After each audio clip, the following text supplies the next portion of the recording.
તો સુરતની ઘટના બાદ અમદાવાદ પોલીસ પણ એલર્ટ મોડ પર છે। ઈદ અને ગણેશ વિસર્જનને લઈને પોલીસ તેની ખાસ તૈયારી। તમામ ગણેશ મંડપ પર પોલીસે ચુસ્ત બંદોબસ્ત ગોઠવ્યો છે।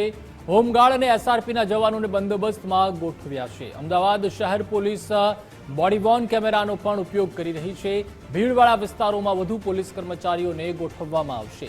અમદાવાદ પોલીસ સોશિયલ મીડિયા પણ ખાસ નજર રાખશે। ગુનાહિત પ્રવૃત્તિમાં સંડોવાયેલા લોકો પર બાજ નજર રાખવામાં આવશે। 627 જેટલી મોટી મૂર્તિઓની સ્થાપના થઈ છે। એના વિસર્જન માટે અમદાવાદ મ્યુનિસિપલ કોર્પોરેશન દ્વારા રિવરફ્રન્ટ અને અન્ય વિસ્તારોમાં અલગ અલગ કુલ 50 વિસર્જન કુંડની પણ વ્યવસ્થા કરવામાં આવેલી છે।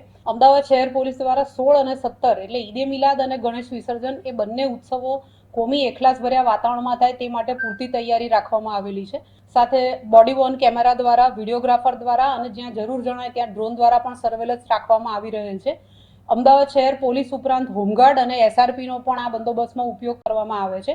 આપ સૌ જાણો છો એમાં એક ધાર્મિક તહેવાર છે, તો ધાર્મિક તહેવાર સૌહાર્દપૂર્ણ વાતાવરણમાં ઉજવાય, કોઈ પણ અફવાને અનુલક્ષીને કે કોઈ પણ પ્રકારના રાજ્યના કે શહેરના કે દેશના અન્ય વિસ્તારમાં કોઈ પણ બનાવ બને તો એના પ્રત્યાઘાત રૂપે અમદાવાદ શહેરની શાંતિ ડહોળાય નહીં એ માટે પોલીસ સતત સતર્ક રહીને કામગીરી કરે છે।